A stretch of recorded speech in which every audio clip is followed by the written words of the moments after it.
Welcome back to the studios, dear viewers. Now, to begin off our first interview segment this evening, as promised, on autism, we have with us Dr. Fatma Alawadi, who is a consultant developmental pediatrician.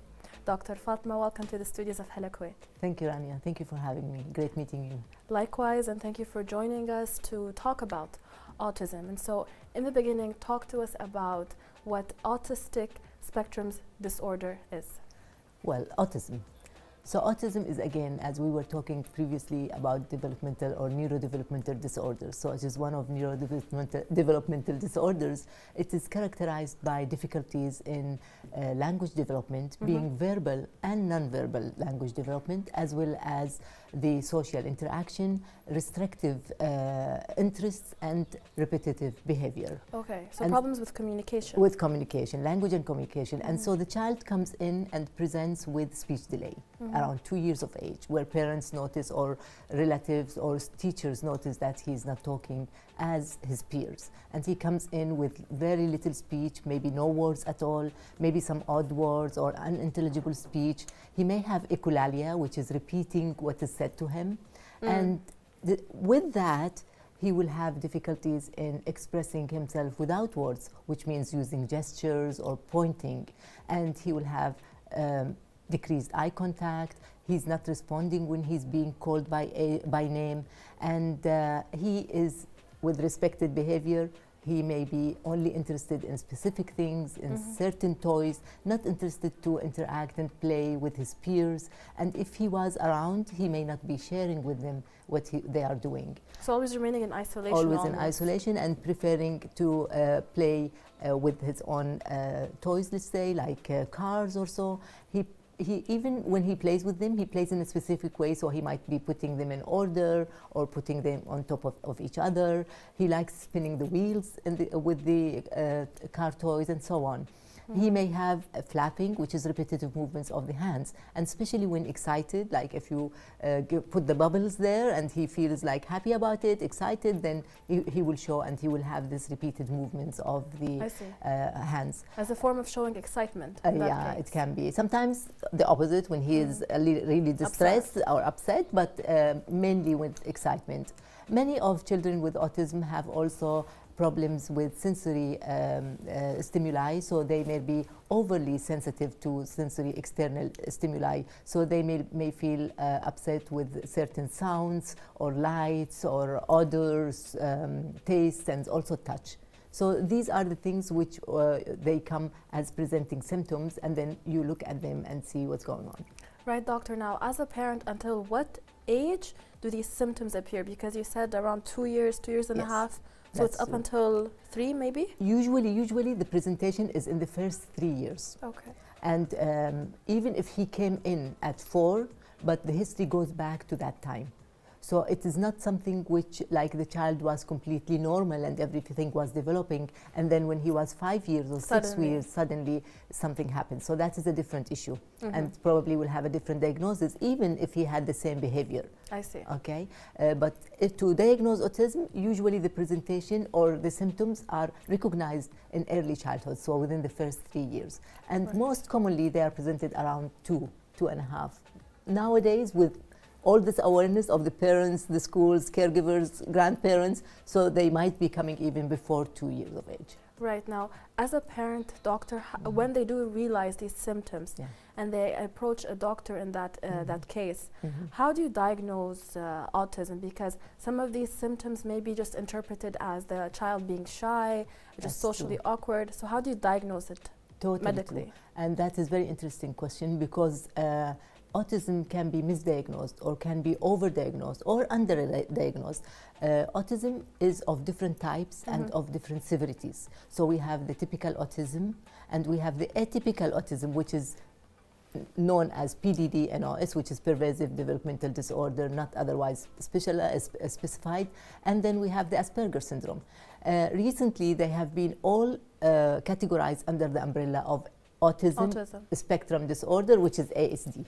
Okay, and again, as we said, it comes from milder form to more severe form, and then the diagnosis of the milder forms may be delayed or maybe not diagnosed, and the more severe, where maybe earlier diagnosed. I see. And the diagnosis, again, it has to go through a comprehensive diagnostic evaluation. There is no specific test, like blood test, to tell you that this child has autism and full stop.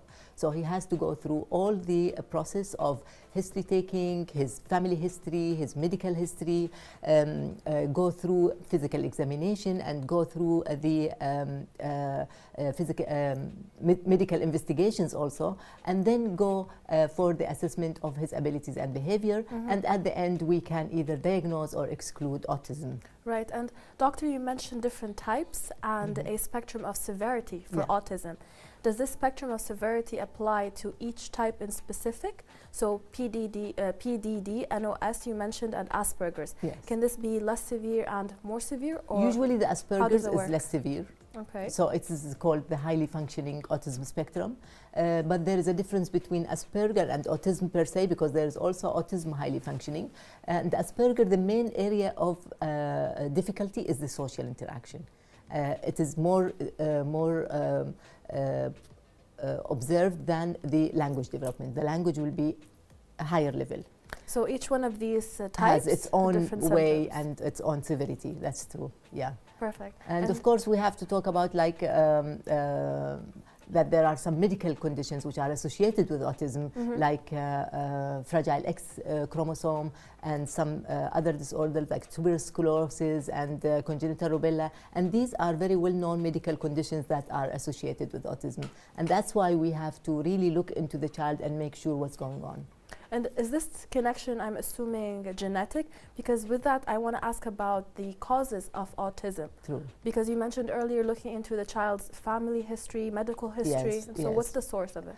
The exact source is, there is no one source. So genetics play a big role and an important factor, and there is always genetic predisposition for autism. But environmental factors also play a role in causing autism. So they trigger these predisposition, you know, and make it show more for the child as he grows up. Yes, and then so there is no like from father to mother, like there's no autosomal, or there's only fragile X, which is X chromosome. So that is a different category because it's a medical condition. It's not like autism. It's a medical condition which the child may show behavior of autism. Okay. Can you clarify that, doctor, please? Because that is a different. That's not autism. Okay. That's fragile X. And then when we look into his behavior and into his development, then he might have autism. Okay, so it's associated with it. So there is a cause for it. And usually fragile X, if we get into fragile X syndrome, it is in very common, it is the commonest cause of intellectual disability in boys. And sometimes it might be with intellectual disability, sometimes might have autism as well. So it's not always that they have autism. Okay. All right. We were talking about environmental factors, and there are many environmental factors. The most fashionable is the vaccines, which a lot of people were talking. Until now, we talk how the causal effect of vaccine causing autism. And there has been intensive and extensive studies for relating the vaccine as a cause to autism, but it was not scientifically proven. There is a lot of apprehension when it comes to getting a child vaccinated, yes, and so there's yes, no medical link proven. No research. The research has disproved that. Okay. The medical research. That's perfect. Yeah. Well, what about the other environmental factors? Because so far we've just mentioned the vaccines. Yeah, that's the most important one. But there are others, like nowadays we can talk about also the iPads, iPhones, and those technologies which the child sits with them for a long time, and it may help him to show and bring out his predisposition of liking to be alone, or of language development difficulties, because when he's using these instruments for a long time, then he doesn't need to interact. There is no two-way interaction, and that's the most difficult one, to have the two-way interaction or two-way conversation, and then it triggers more of like autistic behavior. Exactly. And now they are talking like it is one of the causes of autism, you know, so. I see. So in a way, it's we have to look into it further. Yeah. Perfect. Well, doctor, then tell us about the process of managing autism after it has been diagnosed in a child. How does that go about? Yeah, and there with autism, after diagnosing autism, of course, it's a big diagnosis for the parents. and parents will have a lot of like emotions and go through like a lot of reactions after the diagnosis. And of course, questions. Yes. Questions as how to deal with this autism. How to deal with it, yes, of course. So they have, after going through all these, they have to start thinking, what are we going to do? And there are many things now which we work with autism, and it has to be like multiple areas and multidisciplinary management plan. The main thing, again, we will go back and say there is no one medication that will treat or cure autism. And there is no one or multiple supplements that will cure autism. So medically, we don't use medication unless it's needed, and when we use medication, we will use them to decrease the severe behavior problems or the severe symptoms. And some of the psychiatrists or many psychiatrists will use them. I personally prefer other ways of treating autism, but they use like some antipsychotics or anti-epileptic and sometimes the stimulants, and they try it with them. And always we have to weigh the benefit with the side effects of these medications. Of course. The gold standard of management in autism is the behavior modification programs. So that's number one, which has to be applied as soon as possible. And there are many sources for getting these behavior trainings. And it is the main thing is that they aid the child with communication and with behavior problems to communicate and talk better, to interact socially much better, and then to perform and have less severe behaviors. And we can go through many programs, and then we have to make a plan, individually planned and tailored for each child's needs. With that behavior modification, there are the cognitive behavior modifications, which is based on the idea of that, like thoughts and feelings and expressions, and all of these are interconnected. So when you train the brain, then the behavior will improve and the communication will improve. For autism, it's important, as we said, that they are affected and they are stimulated or agitated by different sensory stimuli. Right. So sensory integration programs are very important because it will train them to adapt to these different stimuli. And instead of like being avoiding or maybe being seekers like for touching or becoming more of like asking for help, then they can adapt and feel more relaxed. Yes. And work better and talk better, you know, and interact better. Right, and interact better with the environment, as you said, with the environment and people, exactly. Of course. Well, Doctor, to wrap up, because we are running out of time. Oh, we are, okay, because there are two or three areas where I wanted to talk. Like education is very important. Assistive technology also can help in autism. And the other thing is diet. The healthy diet is very important with the daily requirement of supplements. You mentioned and that, the only thing I wanted to mention is that there is the very common alternative treatment which is used, which is gluten-free, casein-free diet.